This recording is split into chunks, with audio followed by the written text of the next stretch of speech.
I was raised in a cult, and I survived. I just called myself a cult survivor. Why, you might ask? Well, from birth, I've been going through hell and back, always striving to keep myself sane. I know of many who killed themselves. However, the vast majority ended up with mental health issues, including myself. But I'm not scared anymore. Once you're inside, you're not allowed to question anything they are taught. Well, you can ask questions within a margin. Why can I not celebrate my birthday? God doesn't like it, and if you do, he will destroy you. Can I go to my school friend's house for a sleepover? All my friends are going. Well, they don't worship the true God, and they're going to be destroyed very soon. Do you want to be destroyed with them too? Sounds like fun, right? My free will was never granted to me. I could not make important nor simple decisions by myself, as I did not own my life. It belonged to God, and that had to be my only purpose in life. I remember myself being a very good student. I used to love doing my homework. I was so good that even teachers would call home to tell my family how great I was doing and what a bright future I had ahead. For some reason, I've always wanted to study 2 degrees at the same time since I was very young. Did I fulfill my dream? No. How did I even dare to think of spending 3, 4, 5, 6 years of my life studying something ordinary when I could have done something extraordinary like preaching God's word before the end comes? Anyone who knows me would say, "Oh, Noemi, she's so bubbly, so sociable, always with a smile on her face." However, I have never experienced true happiness of being able to be my own self because of all these conditions, all these rules, and never being enough. Our whole community shuns me. They treat me as if I was dead. I'm alive, but I'm dead to them. Why? Because I no longer believe they own the only true religion.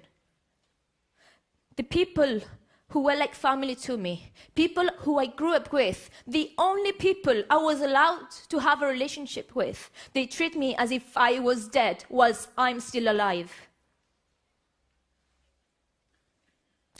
I'm going to mention one experience I went through that made me finally wake up completely. It's a very personal one. As a young adult, I committed a sin toward the Lord's eyes. I think most of the audience would have been in trouble for the same thing, which was having sex before marriage. Little did I know that telling someone very, very, very close to me my secret would lead me to having the very next day a judicial meeting with 3 old men in charge of judging me with God's guidance for the sin I had committed. Can we just picture it for a second? An 18-year-old young woman in a small room with 3 older men quizzing me about my sexual activity in detail. I cannot stress enough how much in detail it was, whilst reading from the Bible how in ancient Israel fornicators were punished with death.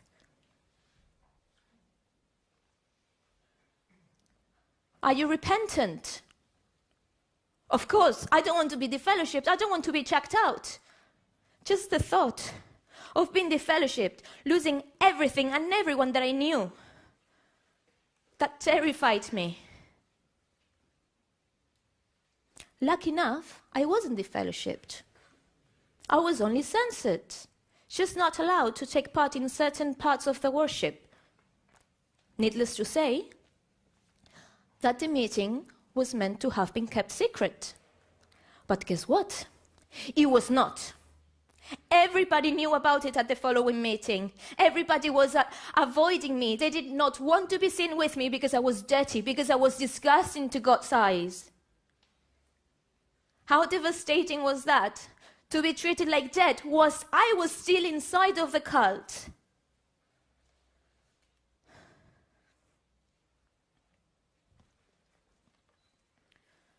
God is love. God is forgiveness. I saw no God there. I saw cruelty. A cruelty that let me end up weighing 38 kilos, not wanting to leave my bedroom for months.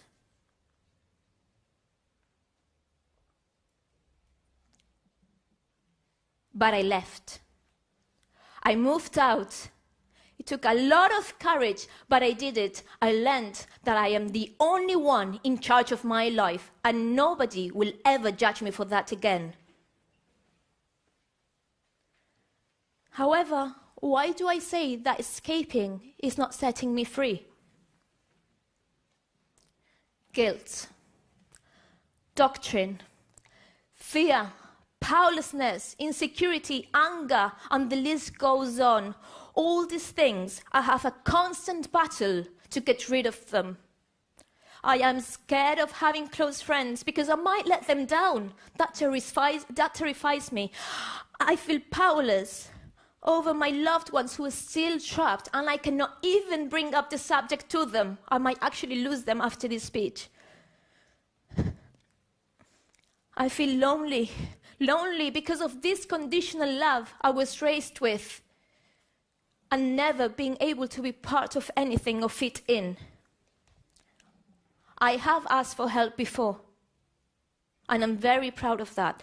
But this is my battle, and only I can fight it.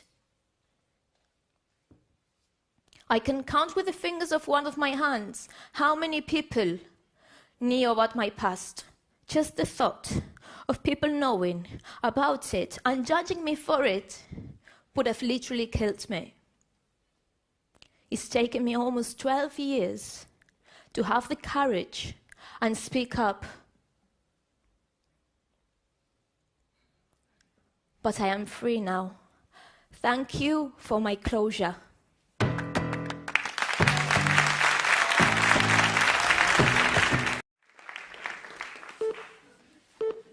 Good afternoon and welcome back. I hope you've had a good lunch, but I certainly hope it hasn't been that good that you're going to fall asleep on me. Okay, let me start by telling you the title of my short talk today. It's Age is Just a Number.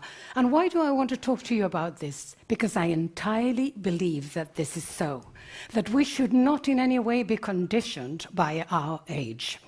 You can be, for example, 30 and feel 20. You can be 30 and feel 40.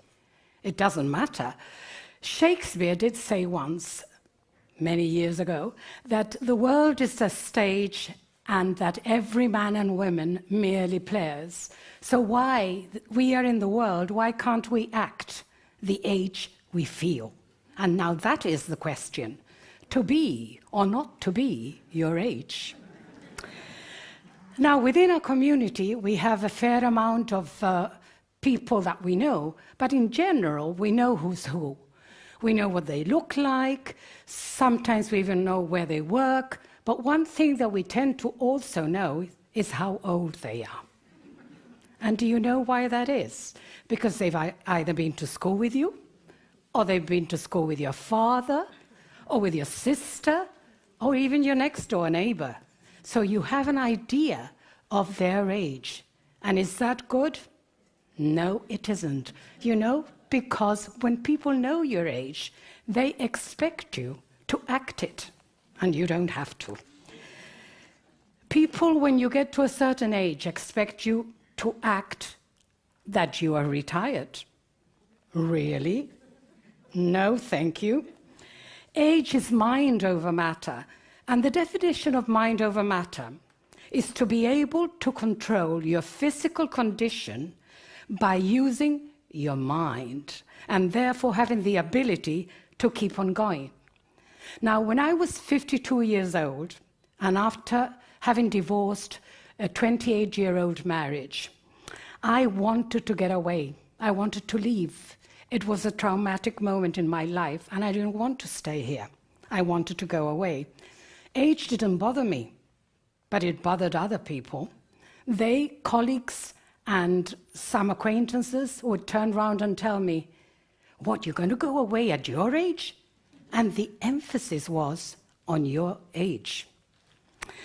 And I tell you, that wasn't much of an encouragement, but nevertheless, they kept on going, and they would say, "What if you don't like the people you're working for? What if you don't like the country you're living in?" And I would just turn around and say, "What if I can fly back?" At the time, I had my own business, Golt and Associates. Some of you may remember it, a public relations company combined with a model agency. I earned enough to cope and to live on that money. And I had enough money as well to be able to pay for half my children's education at university, because by that time I was divorced. But what I didn't have was enough money to invest on myself, to travel, to take time off and write, things that I wanted to do. So thinking of going abroad meant that I might be able to get away from this at that moment in time and to also make money to enjoy other things. My daughter knew about it, and one day she turned up in the office with an English newspaper up the coast with an advert, and she said, "I think this would suit you." And this is what the advert said, very attractive. "Looking for a bilingual personal assistant to travel with us and live 6 months in the Bahamas." How does that get you? It certainly got me. I didn't look at the advert anymore. I saw Bahamas. I saw the beach. I saw this beautiful scenery, the palm trees laying down on the beach with all this wonderful music that they have in the Caribbean. I certainly wanted to go for it. And was I going to let my 52-year-old self say, no, not that? I was determined now to apply for the job. And I did. But there were others who applied for the job too, 16 actually. And you know what? All younger than me. So what were the chances? It depended entirely on my interview. That was the only way I could get them. I needed to bring out my experience, my confidence, especially my energy. And above all, I needed them to realize that if I was confident, I could do the job. And after 2 interviews, I got the job. The downside was that they only gave me 2 weeks to close down my business, to say farewell to my friends and family, and to pack for 6 months. You know what it's like for a woman to pack for 6 months? That took quite a while. And my contract stipulated 6 months in the Bahamas.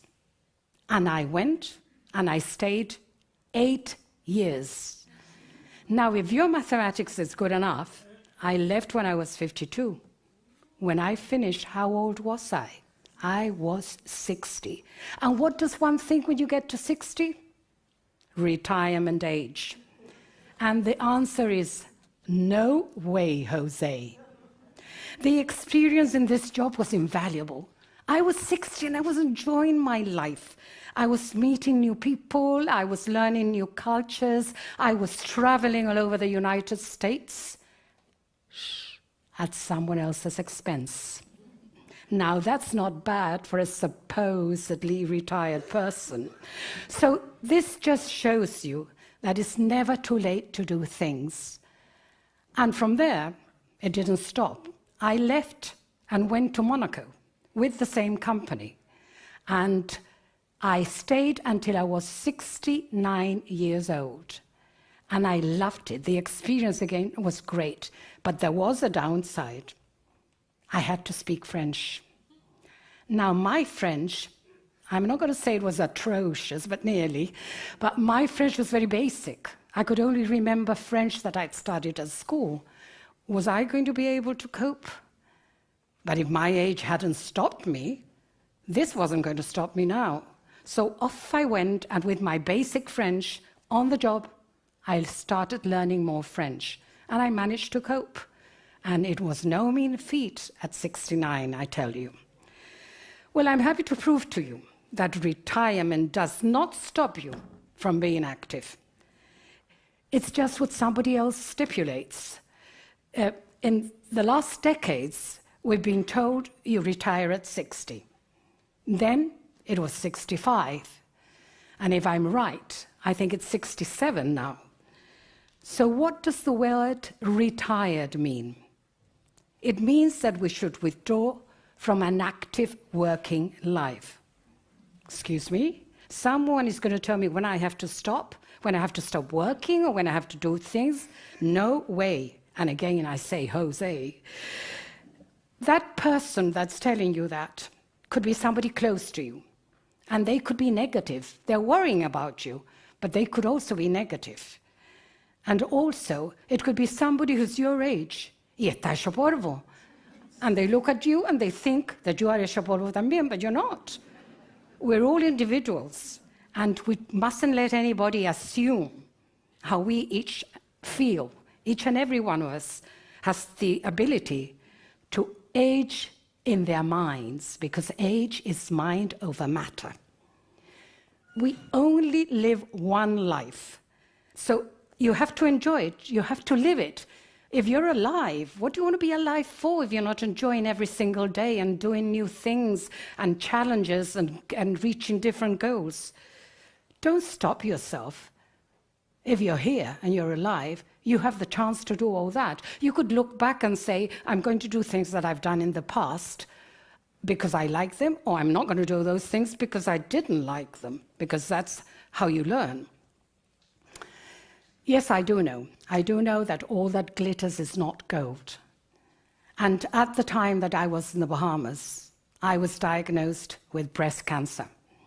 I was away from my family and away from my friends, away from my hometown. And I needed an operation, and I had it. And I had my treatment between Bahamas and Miami. Fantastic treatment. Fortunately, I was soon up and ready to go again. I was, and I am, a cancer survivor. So I continued to work, because if age didn't stop me, cancer was not going to stop me either. And that is when I thought that I needed to give back something to the community. And I founded the Bosom Buddies Cancer Trust. I hope many of you have heard of it. It is a charity that caters to boost people's confidence after what is a traumatic illness. For some, it's worse than for others, unfortunately. But it also emphasizes what I'm talking to you tonight about, age. We don't care what age you are if you're a bosom buddy, if you're a cancer survivor. You have to go out there on the catwalk, because it's what we do. Once a year, we have an annual event where cancer survivors take to the catwalk. They do their hair up, we've got their makeup, wonderful dresses, and off they go. And they love it. And they don't care whether they're 50 or 60 or 70. They do it. And why do they do it? Why do they have that impetus to get out there and do that? Because they have a goal in mind. And that goal is to create awareness and to raise funds for the cause, and to try together with that little grain of sand to eradicate that illness that attacked us all. So you can do new things at any age. And this is something that I want to emphasize all the time, that who cares about age when you've got a goal?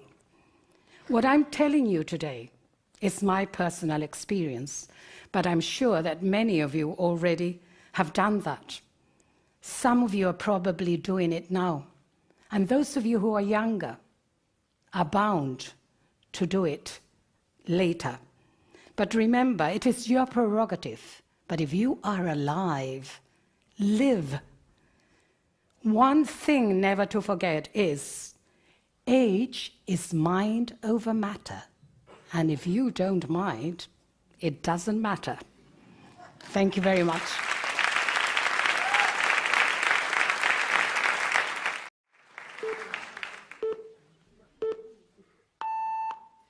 Hi everyone.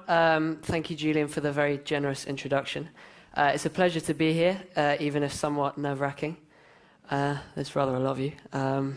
So they say there's only one thing in life that's for certain. Two things in life that's for certain. That's death and taxes. I think we all recognise this, but rarely we truly appreciate it. And the following statistics hopefully might remind you of this. So 700,000 people each year across England and Wales attend A&E departments with a head injury. Therefore, statistically, within a year, 6% of the people in this room, so that's just over 20 people, will have suffered a head injury of some kind. Within 10 years, 10% of the people in this room, so roughly 40 people, will have suffered a major head injury. And within our lifetimes, there will have been 2 fatalities due to head injury. So if you haven't considered this, how common this is, please consider it now, because this will become more relevant again later. So for now, I would like to take you back a few years to talk about my childhood briefly. I haven't got a clicker. Sorry. Thank you very much. I forgot to bring it on. Right, I think. There we go. So there's some embarrassing pictures of me when I was younger. For the sake of this talk, I'm going to call the younger me Stephen 1.0, and this will become clearer later. So as a young boy, I was frequently described as energetic, sometimes too energetic, ambitious, and certainly enthusiastic. I always wanted to achieve new records and do things that no one else had done before. I won my first ever chess competition and became national under-8 champion when I was 7. And was the first person to win a point at the British Championships from Gibraltar. Age 10, I won 2 British titles, under 12 rapid play champion and under 120 adult champion. Age 12, I got my black belt in Taekwondo, and at the age 13, I won the GBC Sports Personality of the Year, junior section. When I was 14, however, I got a really massive opportunity to play former world number 5, and at the time he was current Spanish number 1, Paco Vallejo Pons, in a simultaneous match. After a really long game, I think it was about 3.5 hours, which is long for a simultaneous, I was the last man standing, and I managed to register my first win against the Grandmaster, and astonished Stephen 1.0 was very happy with himself. From the ages 12 to 18, I played in European and World Youth Championships for chess, as well as winning a rating prize at the Senior Commonwealth, also for chess. I believe I've forgotten to click this again, but there's some more embarrassing pictures. There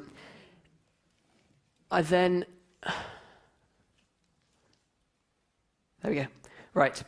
So this is a picture of me at the Sports Awards. I also gave the opening address at the 100th British Chess Championship, which was slightly less people than there are here today, so slightly less nerve-wracking. I then, at the World and European Championships, I got to play some really great players, but in 2015 was probably the highlight. I played, so this was against Paco Vallejo Pons, sorry, and there we go. Right. So I got to play against the European number 1. As pictured here, you probably can't see me. There's quite a few people. But I played for 7 hours, and as you can see here, even the arbiters got bored and left us to it. So I eventually painstakingly lost after 7 hours, but it was a huge experience for me. So now you have an idea of what Stephen 1.0 was like. I'd like to move on. I'm going to jump to September 2017. I was beginning my year 13 year, my final year at school, or so I thought it would be. And Stephen 1.0 had set himself up for some very, very ambitious goals this time. I wanted to improve my grades to A-star AA, as I wanted to apply to medical school. I wanted to pass my medical entrance exam, which was in a couple of weeks. I aimed to achieve a top 5 finish in a major open called the Guernsey Chess Open. And I wanted to move towards being selected for the GBR team for fencing. Now I'm going to jump again to the 1st of November, where I had miraculously achieved all of these goals. I'm not quite sure how, but through some determination and quite a bit of luck, I got there. It was early in the morning, and I was preparing for my Oxford entrance exam, stressing and fretting over the potential outcome of the exam. As a typical student, I had, of course, left it to the last minute to study. Little did I know that this would probably be one of the most significant days of my life, but for very different reasons. In the morning, I was asked as an Oxbridge applicant to give a talk on something that interested me in my chosen course. And so I chose the cognitive effects of brain injury, as 20 years previously, my father had suffered 2 severe head injuries himself, and the topic had always intrigued me. So a couple of hours later, I was at fencing training, as I usually did on a Wednesday. The first session passed as per normal, and then came the warm-up for the second session. In a game of dodgeball, aimed at hand-eye coordination, I jumped for a ball, and unfortunately, without seeing me, so did a friend of mine. The result was an elbow to my right temple, and I was knocked unconscious briefly. This brings me to Stephen 2.0. So, I didn't know at the time. I was adamant that I was perfectly fine, but I had suffered a severe concussion. I got up and insisted to everyone that I was fine. Carried on training for about 20 minutes before I collapsed onto the person next to me. Eventually, I went home and my mum called 111, which is like a 999 service, but for non-emergencies. And I went to hospital, and they diagnosed me with a simple concussion. Stay in bed for 3 days, don't do anything. You'll be fine at the end of it, but certainly don't sit your exam. I was determined to sit my exam. I went to bed, fully intending to wake up in time, even though it was only 5 hours away, to sit my exam. I didn't wake up for about the next day and a half, and when I did, I was still a bit delirious. So after 5 days, I should have been recovering well. I should have been up and about, talking normally.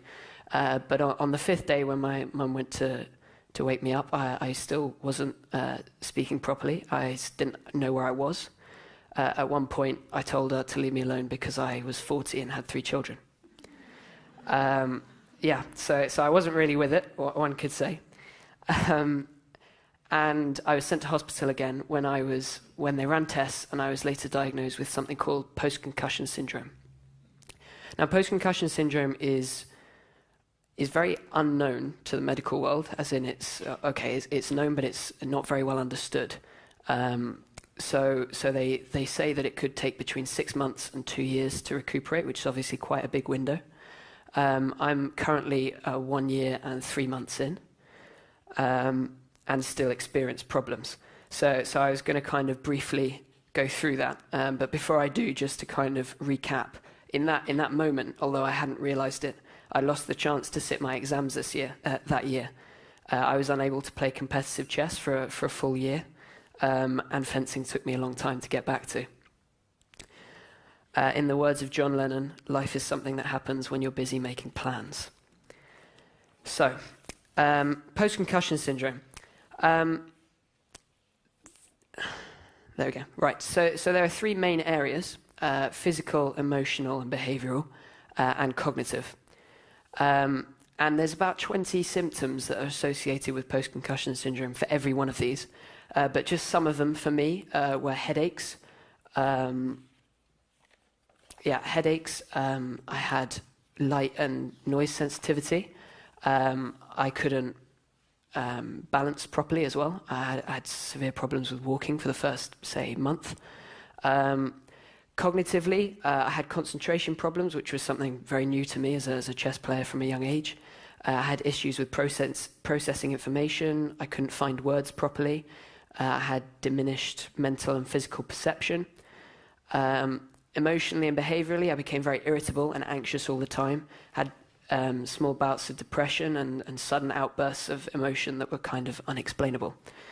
So my personality really changed in that short space of time, which is not only difficult for me to come to terms with, but also the people supporting you. So I I was lucky that with fencing, it didn't significantly impact my mental fatigue. So fatigue was a huge problem for me. But because fencing was more physically fatiguing than mentally, I was able to do that sooner than I was, for example, play chess or study.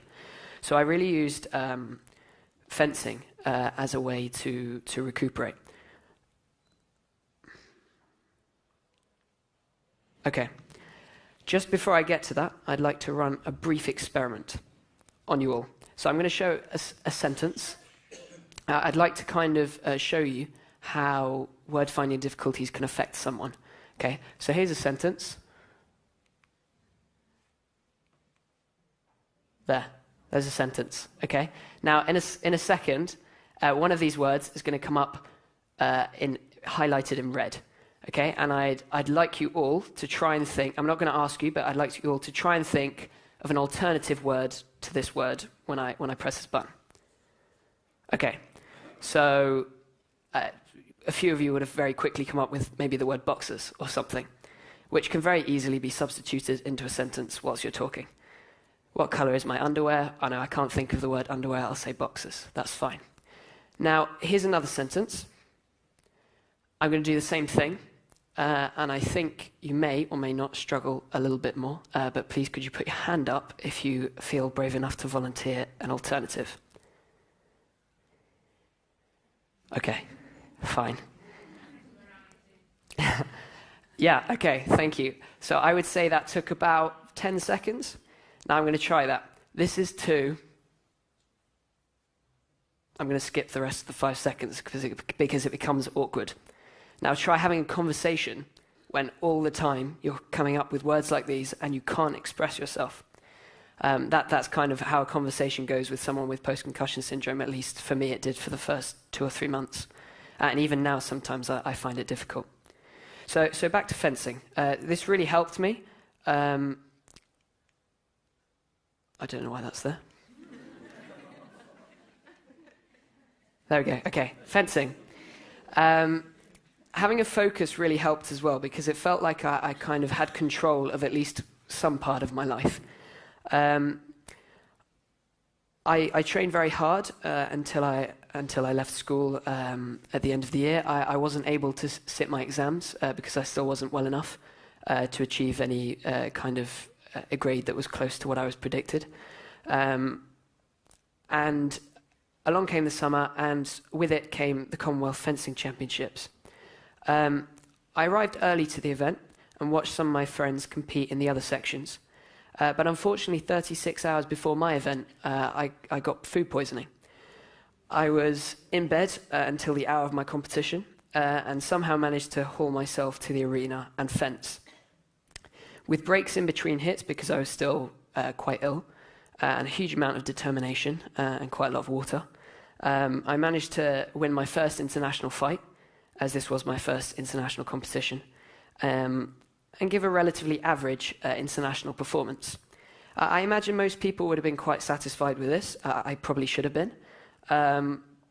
But most people would have enjoyed spectating the rest of the events. But for the first time since my accident, I think this experience really kind of sparked something of the Stephen 1.0. I went to the organisers keen to compete again in the team event 2 days later, despite the fact I didn't have a team. I came up with the idea of having 6 fencers from 6 different countries, all fencing for the love of the sport, effectively. They hugely encouraged the idea, and I was very grateful. And they agreed to put us on the semi-finals piste and on live stream, as long as I could organise it by myself and get everyone together to do it. Over the next 24 hours, I frantically ran around and ensured that I had the best fencers from countries such as Australia and Canada agreeing to fence in the match. To my surprise, the event came together and the match went ahead. Okay, so this is the match. I later, at one point in this match, found myself 30-28 down, with my Commonwealth experience being very close to over when we reach 35 hits. Before long, I was 34-30 down, And moments away from defeat, at this point, stressed and feeling that I had blown my chances, something really extraordinary happened. I suddenly somehow felt calm and happy. I'd realised that this could be my last ever hit in a Commonwealth Games. And I thought, you know what, I'm just going to enjoy it. And so, and this quote popped into my head. Sorry. Somewhere behind the athlete you've become and the hours of practice and the coaches who have pushed you is a little boy who fell in love with the game and never looked back. You should always play for him. And so I did. Suddenly I was this young boy that I used to be who simply was playing because he loved the game. I like to call this a flow state, which I came up with a term with a neuropsychologist I was seeing, where it's a mental state where you're under immense pressure, but somehow you manage to find control simply by believing that you can do whatever you want to and enjoy it. 34-31, 34-32, etc., etc. And every hit, this could have been my last hit. On the final hit, the referee had to check the video replay at 34 all to see who'd won the hit, and it felt like the longest 20 seconds of my life. He came back to the piste and awarded me the point, meaning although I had not yet realised it, I'd won the most hits of all the 6 fencers. Later at the prize giving, they awarded me a gold medal for determination and resilience shown in the event, along with my performance, captaining the winning side and winning the most hits. To finish up, I think, if I can get the right paper, there we go. I'm now Stephen 3.0. I'm not the person that I was before my accident, Stephen 1.0, and I'm not the person I was straight after my accident, Stephen 2.0. I can't change this, it's happened, and that's that. I'm a new version of me, the same way that tomorrow, and the day after, and the day after that, you and I alike will be new versions of ourselves over and over again. I will finally conclude completely in a second and stop rambling on. But if anyone has any inquiries about what I've talked about with head injuries or anything else, please feel free to contact me. I hope that today what I've talked about has raised some awareness on the provenance and severity of head injuries and how I've learnt the importance of not giving up even when you're at rock bottom. You don't know what you're capable of until you have to be. You aren't always going to achieve your goals either. You will fail many times at various points in your life and in various aspects of it. But if you keep going, believe in yourself, and never lose sight of your goals, what seems impossible soon becomes possible. I'd like to thank my parents and Mara Garcia, my first coach, and Roger Stenterford, my first sponsor, who unfortunately passed away recently. Without all of those guys, and particularly my parents, I really wouldn't have got this far. Every person in this room is capable of being the best person they can be, because really if I can do it, anyone can.